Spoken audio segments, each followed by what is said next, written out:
what is the role of a technologist through this?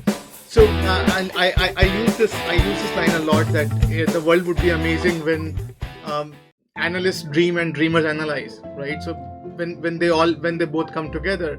So when you look at this, I think if you look at all the technology that we have our hands on, many of them have been privy to all the problem that we are facing as a society, right? So whether it's loneliness, alone, I think those things.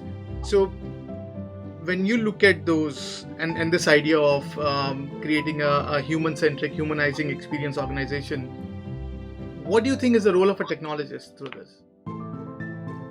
So I'd say a couple things. First, I would say that the data can help us see the patterns, right? And so we absolutely use data kind of to help us understand where might we have experiences that are in need of elevating, right? So that's the first thing. So that the data can absolutely be a source there.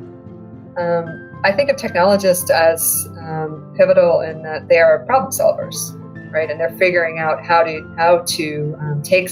Classically, I think of the definition of innovation is to remove friction, to make it easier to do hard things, and technology lets us do that. And so I think my hope is that technologists out there would be absolutely thinking about the technology that they're building towards a human end, and that we wouldn't just be putting out more technology for its own sake, but that it would be, towards the end of actually making the humans at the other end of that feel like their lives are a bit better. And what is the role of a leader through this? Oh my goodness. As though that's a simple question. So I guess I would start by saying, personally, my philosophy of leadership is that we can help people become and grow to become their best selves when we believe in them and love them. Right. So, obviously I can unpack each of those words, but that's what leaders do. They believe in you, and they love you enough to kind of invest, their time and their care to help you grow. I think leaders, we can all grow in that sort of equal parts head and heart. Often we get promoted to leadership roles because we're very good technically at our skill, but I know I had to grow in what it means to balance that kind of head and heart. And then I think the third thing as leaders, we can humanize ourselves. So I think I've been thinking a lot about this topic of humanizing leadership because, there are misperceptions that if someone is in a role, right, you and I and our listeners in a role as leader, that somehow we've got things figured out. But with vulnerability, we can humanize what it means to be a leader. I think that's well put, and even I think I really admire you for writing your story, your journey.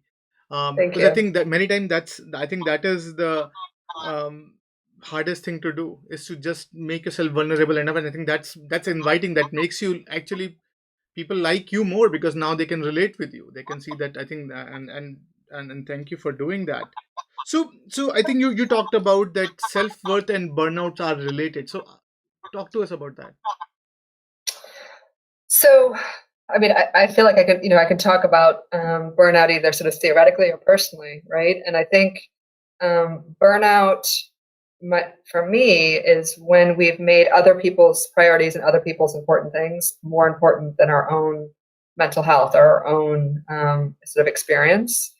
And we do that for good reasons, right? We want to, take that time to be with a friend. We want to spend that extra time with a colleague. We want to give. But going back to what I said earlier about talking to ourselves in a way that's, like we would a friend, we also need to treat ourselves like we would a friend so that we don't give away the things that we don't have. And I think, particularly now that we are available 24 hours on Zoom and you can kind of drop in on anyone around the world, I think being more clear about the boundaries that we have and kind of maintaining those so that we do have space for ourselves. It can sound selfish, but I do think kind of replenishing and nourishing ourselves is really important so that we can be our best for others. Interesting. And what do you expect the reader to take away from the book?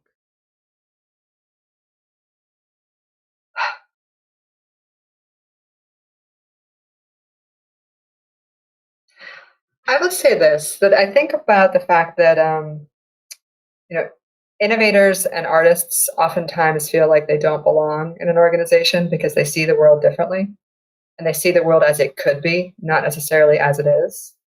My hope is that a leader would take away from this book that they have the opportunity to shape the world as it could be, not as it is. And that we all, as leaders, have the opportunity to shape the experiences for ourselves, for another individual, and then for the communities that we show up with. And so, I guess my hope is that people who would be interested in this book would go out there and really start to challenge some of the orthodoxies around the way work has to be. And I would love it if work was a place where we felt like we could be more authentic with each other.